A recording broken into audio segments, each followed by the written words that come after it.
Почитувани, обвинителите, истражителите и сите службени лица кои биле дел од злосторничкото здружување на Катица Јанева, мора да бидат суспендирани се до завршување на аферата, на истрагата за аферата Кеш, со чие излегување во јавноста видовме дека преку специјалното јавно обвинителство биле проневерени милиони евра пари од граѓаните. Само на овој начин, само така, јавноста ќе има гаранција дека соработниците на Катица Јанева и на Зоран Заев нема да влијаат и да ја попречуваат истрагата за тоа каде и како завршија над 10 милиони евра. СЈО на вработените и на физичките лица за хонорари и по други основи исплатиле над 10 милиони евра пари од буџетот на Република Македонија. Анализата на трошењето на СЈО покажува дека доминираат исплатите од ставката договорни услуги, односно 87% од вкупните расходи на СЈО се по таа ставка договорни услуги. Анализата покажува дека се оправдани сомненијата дека милиони евра се исплаќани преку СЈО за купување на политичка поддршка на Зоран Заев, особено во моментите кога таа највеќе му требала, а тоа е за време на изборните процеси во Република Македонија. Па идеме поред. Прво, анализата на исплатите по основно договорни услуги покажува дека тие нагло се зголемуваат токму помеѓу третиот и четвртиот квартал од 2016 година, а изборите во Република Македонија се одржуваат на 11 декември 2016 година. Оваа динамика на зголемени исплати трае се до третиот квартал од 2017 година, а знаеме дека кога на 29 октомври 2017 година беше одржан вториот круг од локалните избори. Ваквата анализа остава простор за огромен сомнеж за причините за исплаќање на парите од СЈО, односно за прашањето дали има поврзаност за растот на наплатата за услугите со изборниот процес во 2017 година. Втора компаративна анализа за исплатите на физичките лица за третиот квартал од 2016, 17, 18 и 2019 година по основ на договорни услуги од страна на СЈО. Оваа компаративна анализа покажува дека истите тие исплати својот врв, својот пик го доживуваат токму на 30 септември 2018 година. Тоа е месецот кога беше спроведен неуспешниот референдум за капитулантскиот договор од Преспа. И повторно, еве го прашањето, има ли поврзаност меѓу овој скок на наплатите во периодот на референдумот? Трета компаративна анализа за уште еден квартал. Компаративната анализа на исплатите на физичките лица за четвртиот квартал од 2016, 17 и 18 година. Исплатите нагло се зголемуваат во четвртиот квартал од 2018 година, односно во периодот кога беа отворени уставните измени. Тие се отворија на 19 октомври 2019 година или поточно на почетокот од четвртиот квартал од 2018 година. Извадоците потоа, издатоците растат како што се вршеше промоцијата на предложените уставни измени во ману и низ Република Македонија. Па дали ова не остава можност за сомнеж, за поврзаност со она што се случуваше во парламентот? Има и четврта компаративна анализа за вториот квартал од 4 години постоење на специјалното јавно обвинителство. Оваа анализа покажува дека исплатите нагло се зголемуваат во вториот квартал од 2019 година. Тоа е периодот кога се спроведуваа претседателските избори. Особено е забележително што во периодот на вториот круг избори има зголемена активност на исплати од СЈО, а изборите се одржаа на 5 мај 2019 година. И повторно се остава огромна скепса, можност за сомнеж, за поврзаност со ваквиот раст и можеби платената поддршка за претседателската кампања во поддршка на кандидатот на СДСМ. Почитувани, премногу коинциденции не се коинциденции. Ваквите 4 компаративни анализи, кои што ги имате и прикажано зад мене, покажуваат поврзаност со растот на висината на исплатите на договорните услуги кон физички лица, веќе познати во јавноста, со изборите, односно со референдумските, но и други исклучителни настани во Република Македонија, како што беа уставните измени. Ваквите показатели даваат огромен простор за огромен сомнеш дека со парите и исплатите од СЈО не само што се вршил притисок врз опозицијата, туку и можеби директно се плаќала поддршката за власта во изборен процес. Почитувани, одговорност за овој криминал мора да има. Соработниците на Јанева и на Заев добро ги знаеле законите и свесно влегле во проневерување на буџетските пари.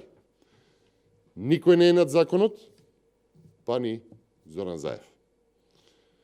Ете, тоа беше втората пресконференција, 4 анализи за тоа како се делени парите од специјалното јавно обвинителство.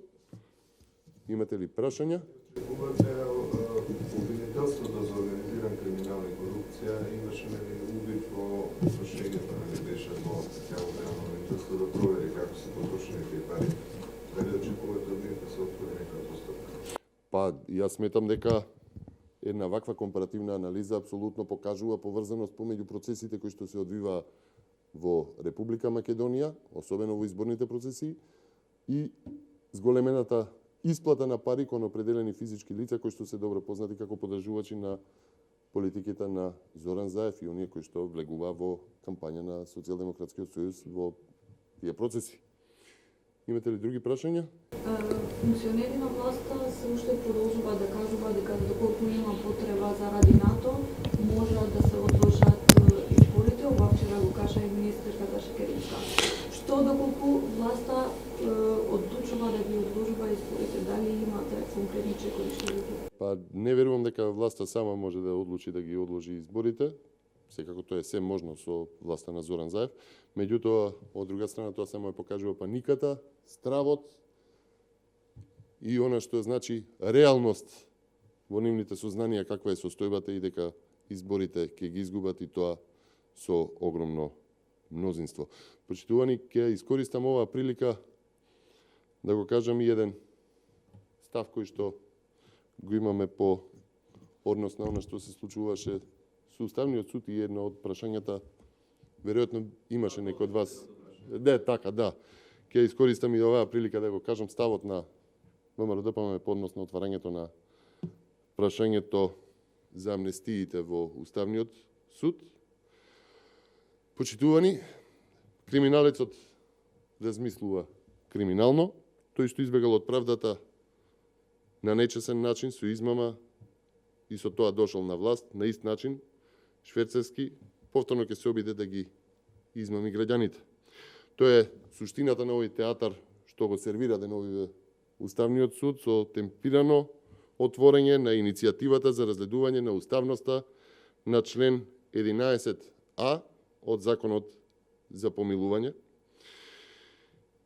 Стотици иницијативи за многу посуштински закони кои што имаат огромно влијание на секојдневното живење на граѓаните во Република Македонија со години се чуваат во фиока, но Уставниот суд одлучи дека токму оваа иницијатива после цели 3,5 години добива приоритет и треба да добие приоритет баш во ова време.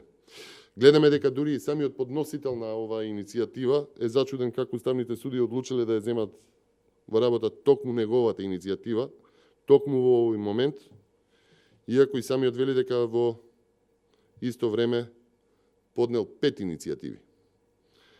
Јасна е намерата, провидни се целите, наместо да се говори за аферата Кеш, наместо да се бара одговорност и завршување на истрагата, јавноста сега треба да се занимава со стари иницијативи и да разговара за амнестиите и за аболициите. Наместо будно да се следат малверзациите со случајот Рекет, кој што наскоро влегува нели во судска процедура, јавноста повторно треба да се занимава со одлуките на поранешниот председател Ѓорѓе Иванов. наместо да се отворат актуелните криминали на Зоран Заев и на власта за рекет 2, набавка на хеликоптери, крвавите тендери на Венко Филипче и десетици други криминални скандали, граѓаните треба сега да се враќаат 4 години наназад и да не гледаат како во моментов се ограбувани и граѓаните и буџетот.